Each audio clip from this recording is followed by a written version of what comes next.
This look, so frankly, so disarmingly direct. Moments of vulnerable sensuality captured in seemingly casual surroundings. Creepy Polaroids or marketing genius? Or maybe both. They represent our look. And it's a famous look. It's a look. That look made Dov Charney and his company American Apparel a marketing sensation and put him at the heart of the debate in the fashion world about what might be too sexy. But one of the things that people said about your ads a couple of years ago was that you were shooting models who were too young, who were made to look younger, and exploiting their sexuality. I don't see it like that. I mean, But did that hurt, or was that what you wanted? No, it hurt a little bit because it was silly. The problem is that in the real fashion world, they're taking very young girls and making them look older, and it's completely contrived. He's got a point. Why should shots of models looking more like real people be more disturbing than the artificiality of high fashion? Here, there's the photographer. She shot these of herself, feeling good in her jeans. I'm proud of that ad. She is the brand, she's the customer, she's wearing the product, and she's the photographer. This is American Apparel. Like it or hate it, it works. The company sells $500 million of these clothes a year. But the ads for American Apparel aren't the only thing Dov Charney does differently. I'm a schizophrenic creative, you know? Today, he's one of the most controversial and hyperactive CEOs in America. This thing's here, made in USA. Here, look. New York Mills, New York, Utica Mill. There are the allegations of sexual harassment, financial troubles at the company, and immigration problems. But he's also been called a hero.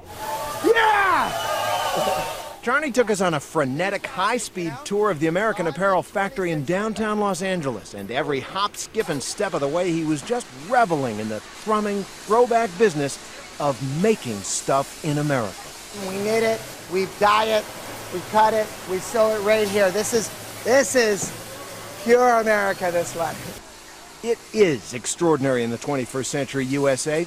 Just listen to it. American Apparel, which Charney founded as a 20-year-old in 1989, makes clothes, not in China, not in Vietnam or Indonesia or some other low-wage country, but at this 800,000 square foot factory. 3,000 people work here. They get health care benefits, free calls home for the mostly immigrant workers, and more. This is no sweatshop. Our average wages in this sewing factory in the last quarter, I heard, were $12 or $13, which is per hour, which is fantastic as far as I'm concerned. In context of this industry, you know, to think that people are making 20 cents an hour doing this, it's sad.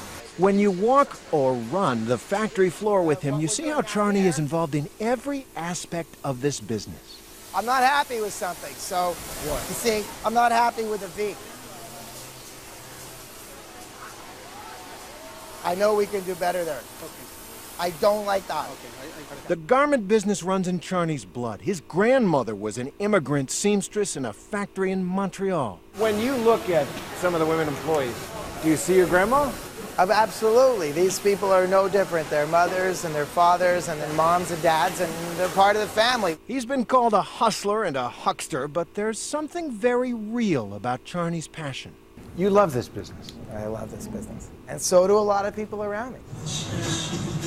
But there's a problem. American Apparel's been losing money for 3 years, in part because almost 2,000 workers had to be let go after a government investigation found they were in the country illegally. Last year, this year, we're going. We're up. Charney says things will turn around for American Apparel by 2015. He's got other problems, too. Have you ever sexually harassed an employee? No. Charney is currently fighting 2 sexual harassment lawsuits, and over the years he's faced several other accusations from young women who work for him, claiming he's created a sexually hostile work environment. One, Kimbra Lowe, then 19, alleged in her suit, among other more graphic accusations, Charney grabbed Ms. Lowe and violently kissed her. He forced her to perform various sexual acts. For all your talk of concern for workers, you've been accused of sexually harassing and exploiting workers. All of those accusations are baseless and meritless. And what has happened to high-profile people such as myself are often in the firing line of that kind of stuff. Charney has never been found by any court to have sexually harassed an employee, and he says he's never paid any money in the cases against him. But you have had relationships with employees. Very young employees. My first employee when I was 18 years old. Of course, I didn't pay her. She was my girlfriend. I mean, we used to drive T-shirts. But I'm talking about border. 18-year-olds who work for you. Well, I mean, I don't really want to get into details of any of these lawsuits. I'll only tell you that some of the lawsuits have involved people I've never met, Right. or non-employees themselves. Here's what I want to ask you. Yeah. You're the head of this company. Right. And a dynamic head. Yeah. You have power over every person who works for you. Okay. You've had relations with some of the people who work for you. Look, Isn't that inappropriate? Well, 57% of Americans meet their spouse at work, and it's perfectly normal and natural that love can take place within the context of the workplace. It's a workplace that stands out in America, and not just for its trading on sex and the sexual harassment allegations against the boss. No, but for what they do here, for what they make. And maybe it's a sign of the times that American manufacturing is coming back in part under the leadership of a guy like Charney. Here, it's made Livingston, New Jersey, okay? No button-down Carnegie or Vanderbilt, but imbued with the same audacious dreams. See, my view of America, it's life, liberty, property, pursuit of happiness for every man worldwide. That's my America. American Apparel will live beyond my lifetime.